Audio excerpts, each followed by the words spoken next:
And there's so much to be said about David. I shared with you how David's name is mentioned more in the New Testament than any other Old Testament character. And there are more chapters dedicated to David than there are any other chapters, than any other character in the entire Bible. And I just think that God is trying to tell us something about this man, David. But out of everything you know about David, everything that we remember about him, I think there's one title that is affixed to David's name that rings true to all of us today. Does anyone know what that title is that David wears?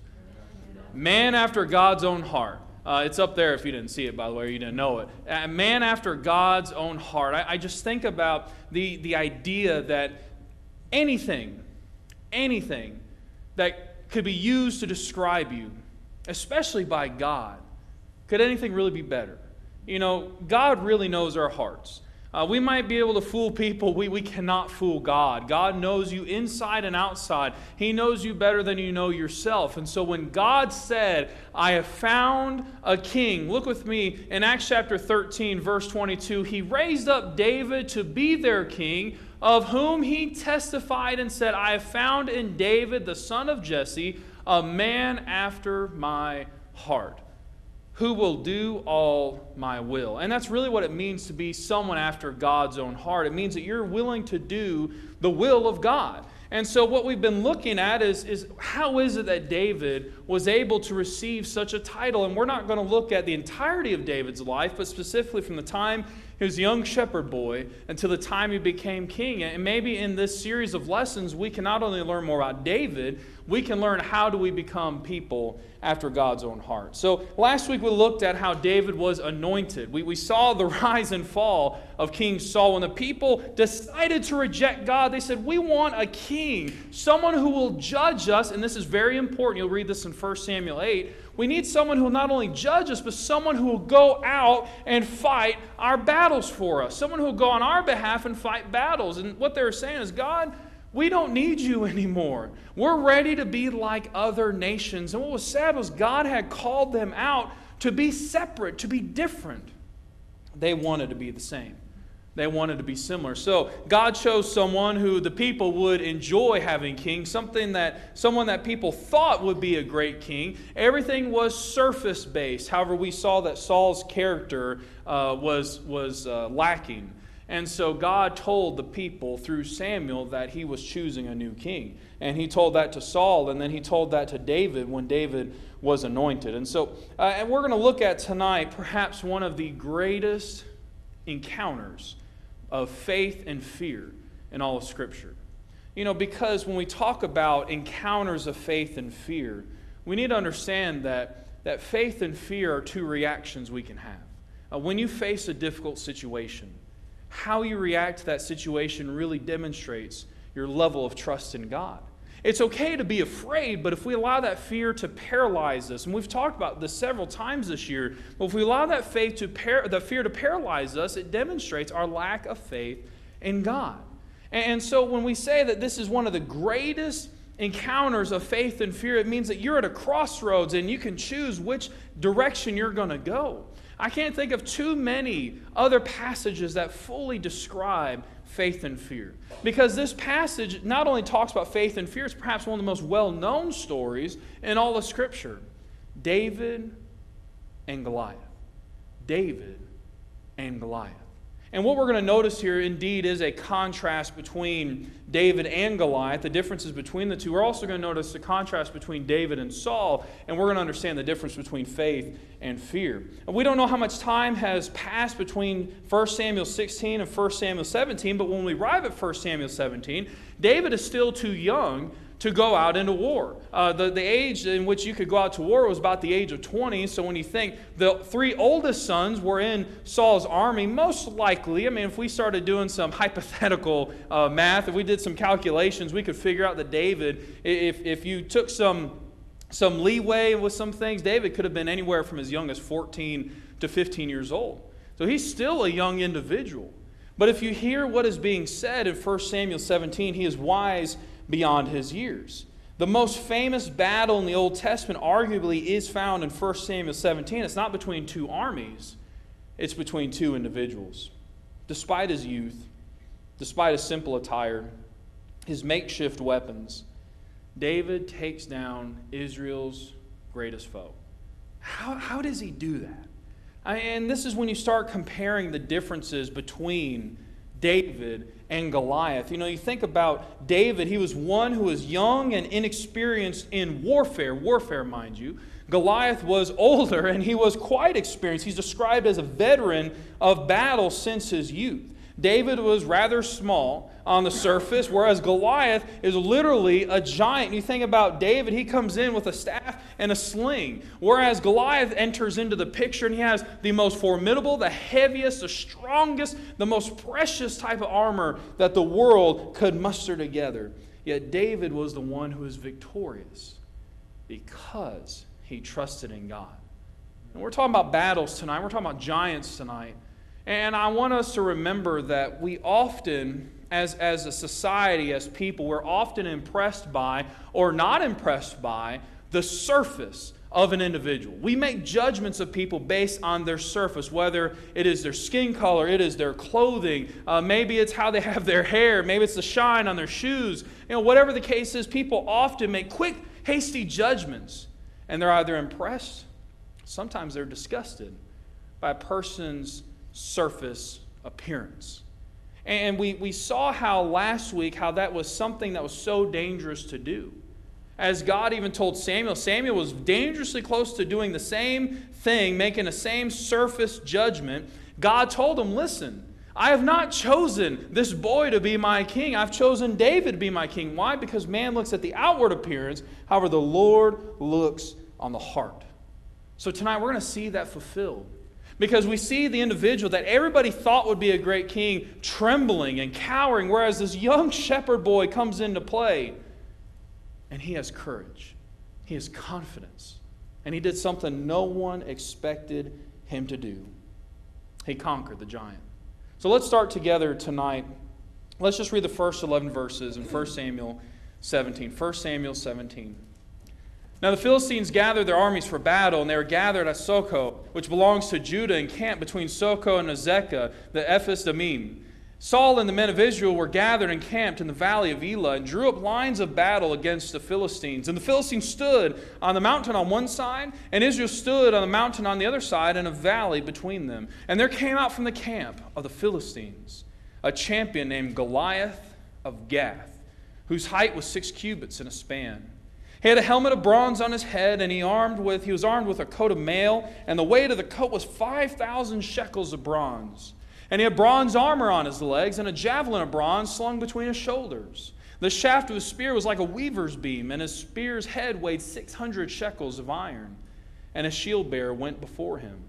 He stood and shouted to the ranks of Israel, "Why have you not come out to draw up for battle? Am I not a Philistine, and are you not servants of Saul? Choose a man for yourselves, and let him come down to me. If he's able to fight with me and kill me, then we will be your servants. But if I prevail against him and kill him, then you shall be our servants and serve us." And the Philistines said, "I defy the ranks of Israel this day. Give me a man that we may fight together." When Saul and all Israel heard these words of the Philistine, they were dismayed and greatly afraid. We notice in the beginning, fear over faith. Fear over faith. You know, the Philistines were perhaps Israel's most formidable foes. And you have lines drawn in this great battle. Israel's on one side and the Philistines are on the other. Conventional military wisdom says, take the high ground. And that's exactly what is happening here. The Philistines are on the mountaintop of this side, and then you have the Israelites on the mountaintop on the other side. They have their defenses ready, and they're waiting for the other to make the first move. And in between them, no man's land, the killing zone, the valley. And they're waiting until one person, he comes out of the tents. And you can't even imagine an individual like Goliath. Depending on how the understanding is of 6 cubits in a span, he was somewhere upwards of 9 feet 9 inches tall. That's large. That would make me look pretty short. 9 feet 9 inches tall. And you think about how the author of this book is describing Goliath, that he has this coat of mail. And the coat of mail was some kind of canvas armor. But on top of that canvas, something that would actually sit on a person's body are these ringlets of bronze. And when you took this coat of mail and you weighed it, the bronze and all, it weighed upwards of 125 pounds. And that's just the coat. We're not talking about what was covering his legs and the helmet that was on his head. Not to mention this massive spear whose head weighed about 15 pounds. And he has this shield bearer. See, what's happening is he's descending the mountain, and so he wants to make sure no one's trying to get a cheap shot. And so he has the shield bearer go before him, and this shield is probably the size of an average person. And you have the shield bearer going ahead of Goliath, and Goliath goes out, and he challenges the crowd. He challenges the army. He says, look, I am a Philistine. Aren't you Saul's men? Are you not my enemy? Send someone out. I defy you. I belittle you. I belittle your ranks. I belittle the conventional army system. Send out someone. Let us do one-to-one combat. And if you win, we'll be your servants. But if we win, you'll be our servants. This understanding of man-to-man combat, this one-on-one combat, was often done in the ancient Near East between two armies, and it determined whose gods were the true gods, because you're allowing the gods to determine your fate. If you send out these two champions, they not only represented the army, but they also represented their own particular god. Whoever won, well, that was the true god because he allowed him to win. This is the champion of the Philistines. He's wearing the heaviest, the strongest, most formidable armor. He is taller and stronger than any other human in the area. He's probably more experienced than just about anyone in either army. And he says, I want one of you to fight one of me. So who's going to go before Goliath? Who's going to fight Goliath and not only defend his honor, the honor of his king, but the honor and glory of the Lord Jehovah God? Did you read verse 11? When Saul and his army heard Goliath, they had two reactions. They were greatly afraid and they were dismayed.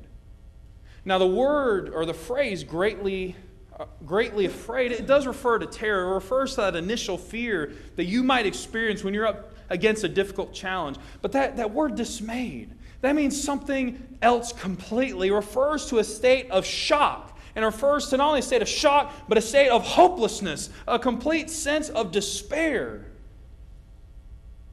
What did they do? Nothing. You don't see them gathering together for counsel. You most certainly don't see them praying.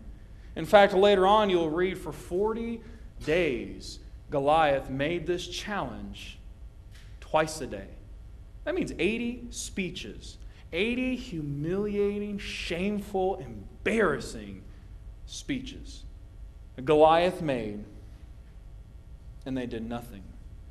Here's something to point out, though. The person who should have been the most ashamed, the most humiliated, was Saul. Why? Well, first of all, he's the king. If you go back to 1 Samuel chapter 8, the people of Israel decided they wanted a king because they wanted someone to go out and fight their battles for them. And here's Saul, and he's refusing to take on Goliath. Well, you think about, Goliath's tall. Well, so was Saul. Saul was head and shoulders above everybody else. He was probably the most intimidating person on the side of the Israelites. Well, Goliath has all this armor. We go to verse 38 of 1 Samuel 17. What kind of armor does Saul have? Bronze armor. He too has some of the best technology at his disposal. He too is a veteran, an experienced warrior in battle. In fact, when you read chapters 10 through about chapters 15, you not only learn about Saul's coronation, but you learn about his victories.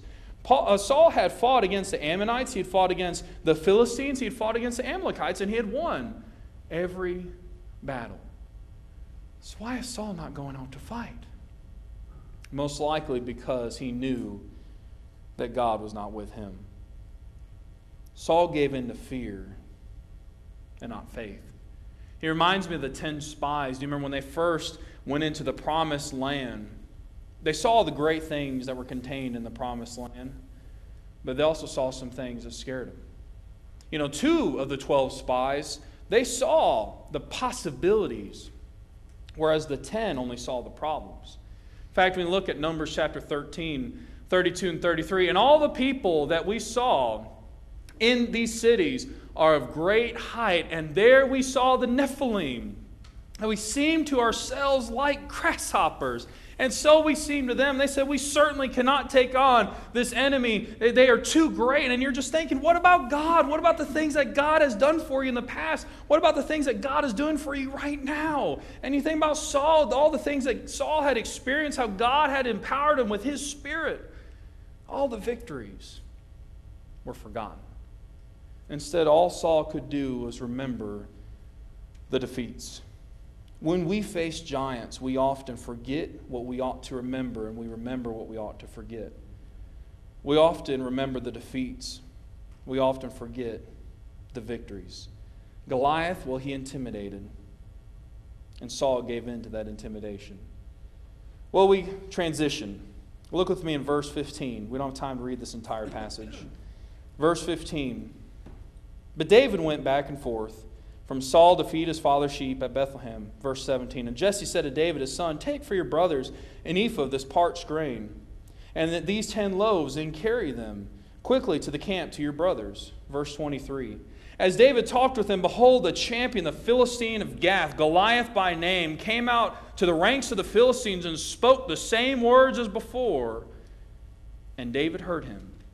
All the men of Israel, when they saw the man, fled from him and were much afraid. And the men of Israel said, have you seen this man who has come up? Surely he has come to defy Israel, and the king will enrich the man who kills him with great riches, and will give him his daughter and make his father's house free in Israel. And David said to the men who stood by him, what shall be done for the man who kills this Philistine and takes away the reproach from Israel? For who is this uncircumcised Philistine that he should defy the armies of the living God? And the people answered him in the same way, so shall it be done to the man who kills him. You know, we notice the shepherd's journey because the camera, if you imagine there was a camera, cuts away from Saul and his trembling to the shepherd boy, to the one who had been anointed to be king over Israel, to David. And what is he doing? Well, he's serving his father. He's going back and forth between Saul and his father in service. And Jesse's much older now, and he says, I want you to go, and I want you to go take care of your brothers. I want you to check on them for me. Take them some food, and take the commander some food, and get a token back. And let us know what is going on, and make sure they check off the fact that we brought them food so we can be paid back. You know, David, essentially, in this scenario, is the water boy, right? He's on the sideline, and he's bringing food and water to those who are actually in the battle, those who are actually in play. So he goes. And as he talks to some of those, probably getting some kind of report that he can take back to his father, he's talking to them, he hears the booming voice of Goliath. And as Goliath continues his speech, the same speech he's given for 40 days, people flee. The only difference between this day and the other 40 days, David heard him. And I love how they begin talking about, they begin thinking about the promises that Saul has offered to anyone who defeats Goliath. And you think, this man is so cowardice, he wants someone to go fight his battles for him, and he makes him these promises. Hey, I'll give you great riches right off the bat. Then I'll let you marry my daughter. I'll let you marry into royalty. And finally, your house is going to be tax-free. I mean, can you imagine never paying taxes again? That's a good motivation. That's a strong motivator. Yet no one had taken up the cause, even with these worldly blessings. David demonstrates faith. We see this contrast again, not only between David and Goliath, but between David and Saul. Because they faced the same enemy, however, they responded in different ways. Saul was paralyzed by fear, whereas David was energized by faith. Saul was only concerned about his own life. But did you notice that in verse 26, God's name is mentioned for the first time in the whole chapter? Well, who mentions him? David. No one had talked about God up to this point. No one was concerned about God's honor to this point. No one was thinking about God's glory. They only think about their own lives, and shame on them. David says, who is this uncircumcised Philistine? Referring to this person is not part of our covenant with God. He doesn't belong to our family. Who does he think he is saying these things? And so David begins to inquire about Goliath and about these promises of what is to come. Goliath had marginalized God, intimidated God's people into forgetting him. But David came and reminded them that they were the army of the living God. So they answered. And David starts having an idea. But David's giants were not only Goliath, but he faced several obstacles, several giants before he reached Goliath. We don't have time to delve into each one in detail, but you notice the very first obstacle, the very first giant David had to face was criticism. Goliath represents fear and death, the ultimate challenge. But before David reached Goliath, he had several smaller obstacles, and the first was criticism by his own family member, by his own brother. If you continue reading in verse 28, Eliab, when he finds out David has shown up and he's asking all these questions about this great battle, he begins to marginalize him the way Goliath had marginalized the Israelites. And he says, "Why have you come down here? Why have you left those few sheep in the wilderness? I know your presumption and the evil of your heart, for you have come down to see the battle." Whether this oldest brother was critical of his younger brother because of jealousy and envy of him being anointed as soon-to-be king, or he truly believed David was there for ulterior motives, we don't know. All we know is that he decided to belittle David, rebuke him, and assume that David had ill intention. If you ever step forward in your faith, there's always going to be someone who criticizes you. And sadly, those who criticize you are often found in the closest of circles. We find this with David and Eliab. We find that Jesus' brothers didn't even believe that he was the Christ. So we understand that criticism can be close to home. They will harass, they will belittle, they will try to convince you that what you're doing is a waste of time. Thankfully, David didn't pay any attention to his older brother. He didn't say much to his older brother. He continued moving forward. And so he goes to Saul, and apparently Saul has heard that David is asking his questions, and he calls David forward. He sends for him in verse 31, and David says, "Let no man's heart fail because of him, because of Goliath. Your servant will go out and fight this Philistine." And now David comes up against the second obstacle, not only the giant of criticism, but also the giant of doubt and unbelief. See, whereas Eliab is saying, "Oh, you're just doing this, you're doing that, you have these ulterior motives," Saul genuinely believes it's impossible for David to win. He says, "Don't you understand? You're but a youth. And he's been a man of war since his youth. There's no way you could ever win." And I think about that giant. I think about the great obstacle we have in our faith today when we have to go against fear, and how we often tell ourselves that it's impossible, even though Jesus said with God all things are possible. So what does David do? He gives Saul his resume. He talks about how he's had a fight against the bears, how he's had a fight against the lions whenever any one of them threatened the flock. You read, "I went after him and I struck him and delivered him out of his mouth. And he arose against me. I caught him by his beard and struck him and killed him. Your servant has struck down both lions and bears. And this uncircumcised Philistine shall be like one of them." For notice the reason, notice the motivation. Because he has defied the armies of the living God. He's not talking about the rewards. He's not talking about the riches. He's not talking about these worldly blessings. He's talking about God and honoring and glorifying Him. I want you to notice his passion and his trust in God. Verse 37, David said, "The Lord who delivered me from the paw of the lion, from the paw of the bear, will deliver me from the hand of this Philistine." See, David knows it's not under his own power that he's going to be victorious. He's saying, "I wholly trust in God." Where Saul chose fear, David chose faith. David did what Saul failed to do. He remembered God's faithfulness. God's faithfulness in the past is the basis for our faith in the present and the hope we have in the future. We remember what God has done for us, and that allows us to be charged, to be motivated to continue serving Him today, knowing that He will not fail us when the time to come. And that's exactly what Saul failed to do. Everyone's eyes were on Goliath. Everyone except David. Why? His eyes were on God. There's one last giant, one last obstacle. Verse 38. After Saul said, "Well, go and the Lord be with you. Bless you. I hope you do okay." Saul decides to take David in his own private armory. And there he takes his own special armor. And I always wondered, did Saul try to dress up David so he could take credit later on? Or was he genuinely trying to protect David? I don't know. But you see Saul's armor out there fighting and killing Goliath, you might think that was actually Saul. Anyway, that's a side point. He puts on the helmet of bronze, and he clothes him in a coat of mail. Sounds very similar to what Goliath had. David strapped his sword on his arm, and he tried in vain to go, for he had not tested them. He was not trained to use this equipment. And finally he said, I cannot go with these, for I have not tested them. The final obstacle, the final giant David had to face before he faced Goliath was pride and self-reliance. See, this is how Saul viewed the situation. Well, if he brings out a spear, you need to bring out a sword. If he has a coat of mail, you need a coat of mail. If he has a helmet of bronze, that's what you need. Saul had no vision of faith. He tried to give David the conventional equipment for an unconventional situation.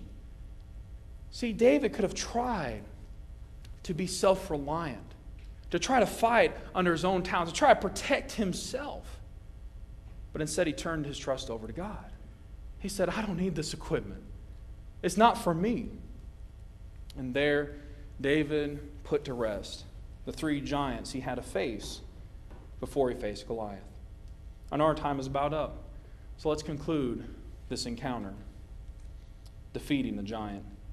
Verses 42 through 50. The Philistine looked and saw David. He disdained him, for he was but a youth, ruddy and handsome in appearance. And the Philistine said to David, Am I a dog that you come to me with sticks? And the Philistine cursed David by his gods. The Philistine said to David, Come to me, and I will give your flesh to the birds of the air and to the beasts of the field. David said to the Philistine, You come to me with a sword, with a spear, and with a javelin.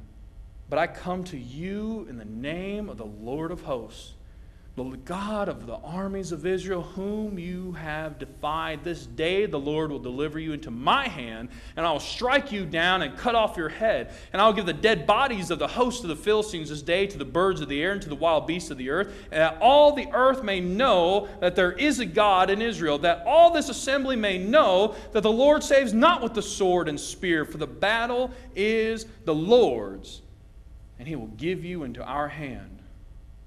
When the Philistine arose and drew near to meet David, David ran quickly toward the battle line to meet the Philistine. And David put his hand in his bag and took out a stone and slung it and struck the Philistine on his forehead. The stone sank into his forehead, and he fell on his face to the ground. So David prevailed over the Philistine with a sling and with a stone. I want us to conclude tonight by talking about how David defeated the giant. See, Goliath, well, he ridiculed Israel. He ridiculed Israel's God, and he ridiculed this young shepherd boy. He cursed David by his gods. He promised that he would kill David, show him no mercy, that he would humiliate his corpse, and then prevent him from having an honorable burial by allowing his body to go to the beasts of the earth. That was a threat. You know how David responded to threat? With truth. And if you don't shudder with verse 45, I don't know where your heart is tonight. It must be like a stone, because when I read about how David says, You come to me with a sword and a spear, but I come to you in the name of the Lord of hosts. I come to you by his authority, and it's by his authority I will prevail. David is responding not with pride or idle threats. He's responding with confidence in his God. David saw this as a battle not between him and Goliath, but between the Lord of hosts and those of the wicked ones, the gods of false idols of the world. His life was not in its hands. He's saying, I'm not going to prevail to you. I'm not going to prevail over you. God will deliver you into my hand. And he says something in verse 46, that the earth may know there is a God in Israel. That word know, K-N-O-W, it doesn't just refer to factual knowledge. It refers to personal, firsthand experience. He's saying, I'm going to let them know. I'm going to let them experience who God is. And so the Philistine draws closer to David, and you notice what David does. He runs toward the danger. He runs toward the giant. He had no armor. He had no coat of mail. He had no bronze helmet. He had no spear. He had no sword. He had no shield. All he had was a slingshot. Something most kids today would consider a toy. More importantly, he had faith. As a shepherd alone in the fields, he had learned to trust in God, to rely on God. As the guardian of the flock of Israel, David, empowered by the Spirit of God, struck down the giant in one blow. We know the rest of the story. The Philistines, they ran. The Israelites rejoiced. Victory was found. David's faith If you notice, David's faith became contagious. Others began to follow him. They helped him secure the victory. And we see the differences between Saul and David grow and grow, because the victory that should have been Saul's instead was given to David by God. All of God's giants have been weak men and women who decided to trust in him above all else, who ran toward the challenge because they knew that God would be with them. Here are a few points as we close tonight that we can learn from 1 Samuel 17. The first one is, remember God's past faithfulness. When you're facing a difficulty, when you're facing a challenge, understand God has always been there for you. Don't forget how God has blessed you, because it's easy for us to look down and to not consider how God has been with us all the days of our lives. David remembered how God had blessed him, and he allowed that to motivate him to face this giant. Then the second thing I want you to remember is not all giants are visible. We're talking about one giant in particular. We're talking about Goliath, but there are other obstacles David faced. I think there are a lot of obstacles we're going to face in our faith that we may not recognize at first. Sadly, many of them may begin at home. They may begin with our friends. They may begin with our loved ones, our family members, our parents, our children, our spouses, whatever the case is. David did not allow anyone to distract him from the goal of bringing honor back to God. And the third thing, your faith can be a catalyst to others. Your faith can be contagious. When everyone else is shuddering, if you stand firm for your faith in your God, you might begin to wake people up. And they might be motivated first by you and later by God to do that which is impossible. I think about the giant that David faced. And I think about how it wasn't because he wanted these earthly rewards. It's because he wanted God to be honored. And I pray that is what we're seeking today. How do we become people after God's own heart? We trust Him in all ways, and we put Him above all else. If you're struggling with anything tonight, understand God is here for you as He always has been. If you're not a child of God, trust in Him today. Be like David, who's willing to take a step forward to change the destiny of the world, of the people of Israel. Change your destiny tonight. Be baptized into Christ. Have your sins washed away so that you can have that hope of tomorrow. If you are a child of God, maybe you've been struggling with doubt, you've been struggling with criticism, you've been struggling with self-reliance, whatever it is you've been facing, maybe it's fear. Understand God is waiting to empower you. God is waiting for you to come home and to forgive you. If you need anything at all, come now while we stand, while we sing.